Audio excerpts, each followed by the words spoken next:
friends, Rev Kev coming to you from the Bloom Studio here in Palm Springs, California. Look who I have with us. Hello everybody, John DiNapoli. You remember John as Bloom's moderator for 3 years, isn't that something? And 3 one-year terms, as is our situation. He was a moderator before current moderator Jack McClelland. Jack, who happens to be in his 3rd year of 3 one-year terms.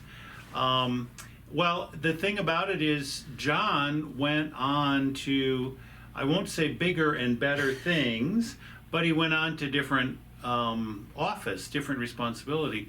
In that, he became connected with and working on the executive committee of our association. For those who need a little quick reminder course, in the United Church of Christ, the highest level of authority is the voting membership at any one time of the local congregation.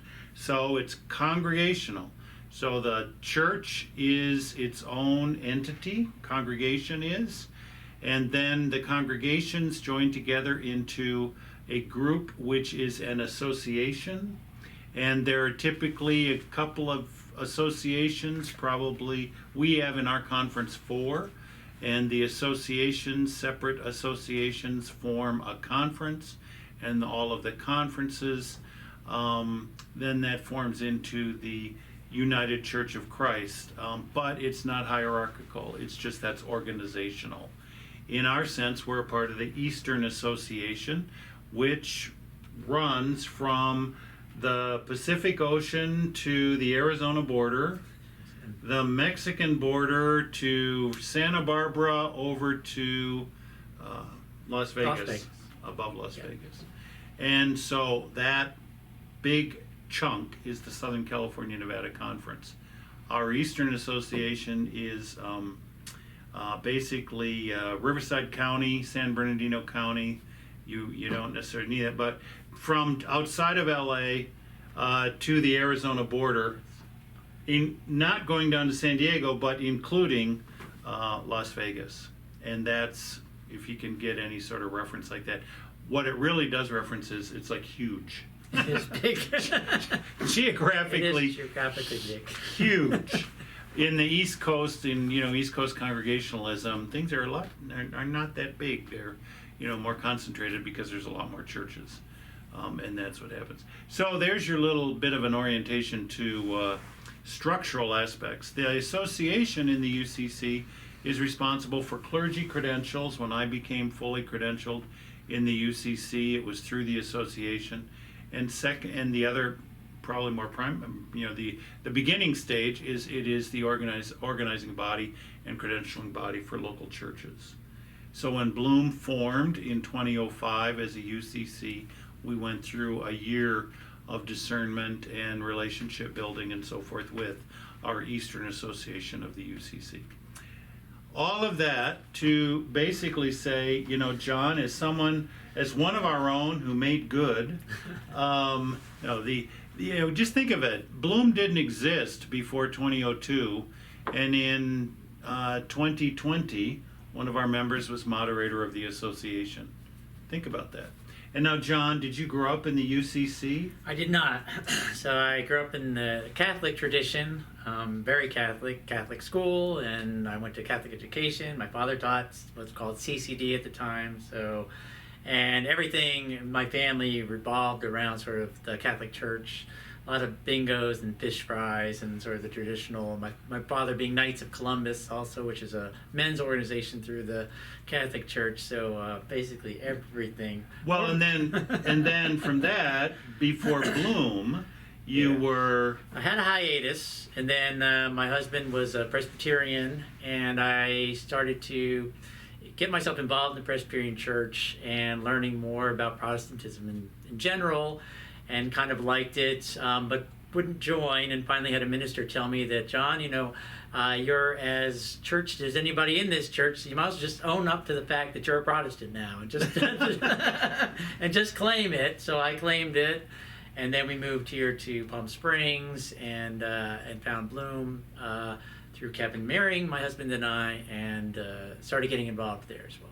So, like in Southern California, UCC, John is more typical, and in the sense of coming from a varied background, than it probably would be in some of the New England conferences and other parts of the country where people have grown up. Now, we do have people in the Bloom congregation who have been Congregationalist or United Church of Christ almost their whole life. Many people can't be their whole life because the UCC began in 1957, but that's another story.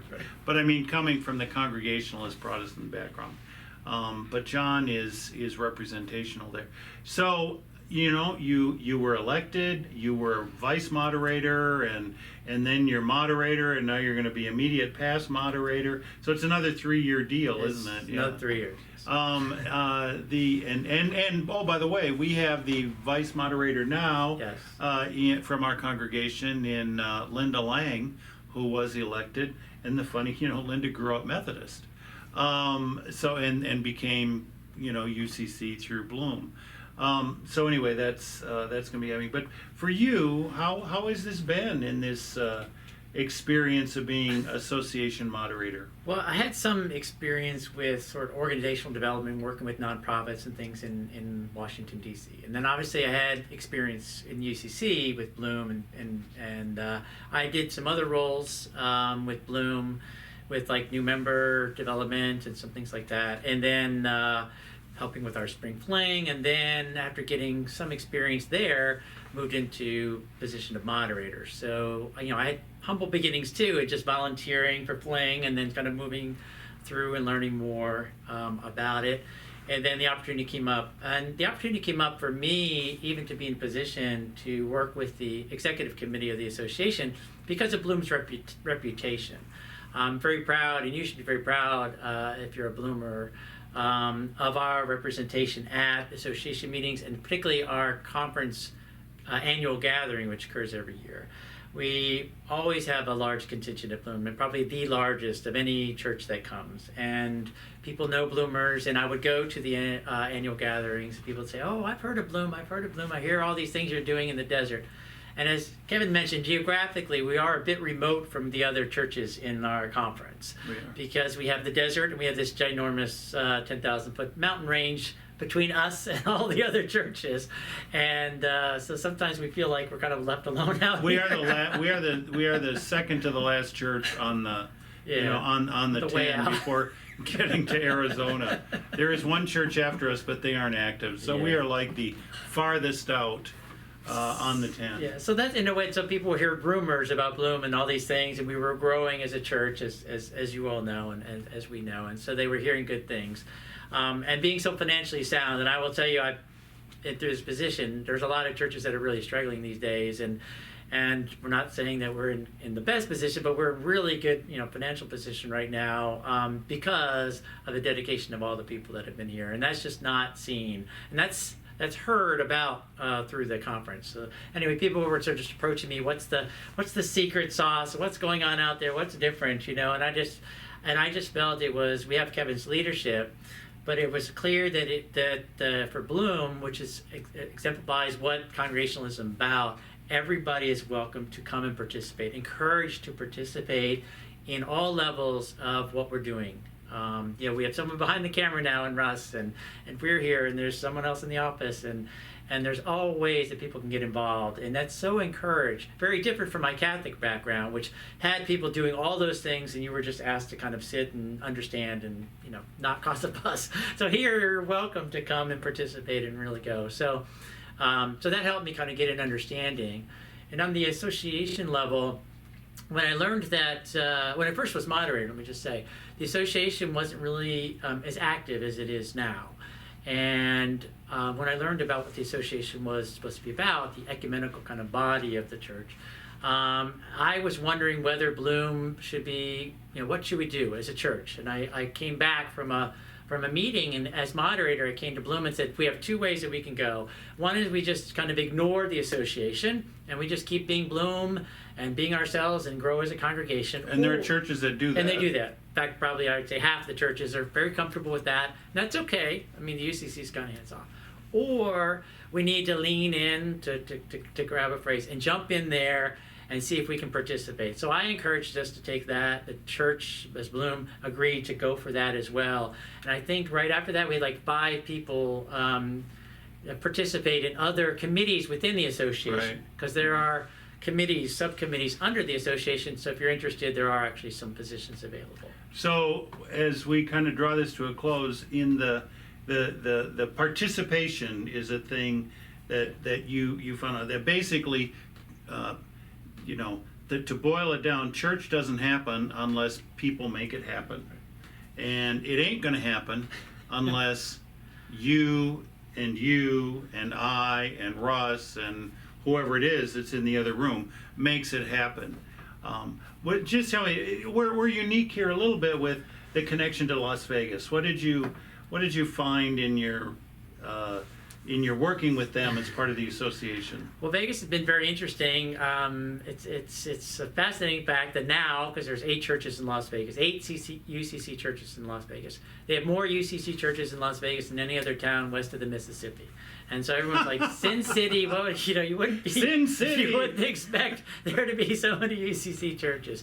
Yeah. But they really understand the sense of community. There are a lot of Asian Pacific Islander communities there that have a real sense of needing to work together as an immigrant community or just being an ethnic community and helping each other in their fellowship. So they get that. They understand about how you have to come together as a community in order to succeed. And so they bring that into their church life. And as we have some outreach in the committee up there looking for more churches, and there's a couple more in the pipeline, by the way. That's very attractive to people. They're like, wow, we get to participate. Our voice will be heard. We can actually guide the church. They're very excited about that. So, in essence, instead of trying to have everybody be one big church, it's a lot of smaller communities that are functioning as church and doing well and thriving. I'm also thinking of Affirming God's People UCC, the congregation that was begun as a ministry to the trans community, Yes, as well as the Asian Pacific Islanders and others that are there. Well, John, thank you very much for all of that, and we are happy as a congregation for Bloom to be a part of the association, a part of the annual gathering, which we just last weekend was the annual gathering, again an online experience. Hopefully, I do miss it next year. Next year at Chapman, it will be Chapman University, like it's been in the past, and that's great to get all the people together. Speaking of getting people together, you'll be reading in Bloom Notes that starting on Sunday, June 27th, Bloom will begin again in-person worship at the DeMuth Community Center.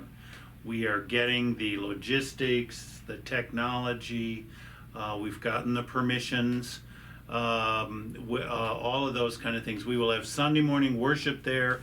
There will not be hospitality at the location to begin with. On that Sunday, look for something else for hospitality. There's something going on from 1 to 3 on that date. Look in Bloom Notes. What I want to say about the in-person is that we are asking people to wear masks. At this point, if that changes, we'll let you know. We are going to be singing. That's the primary reason for that. We are going to have modified social distance, and we are going to take it one step at a time.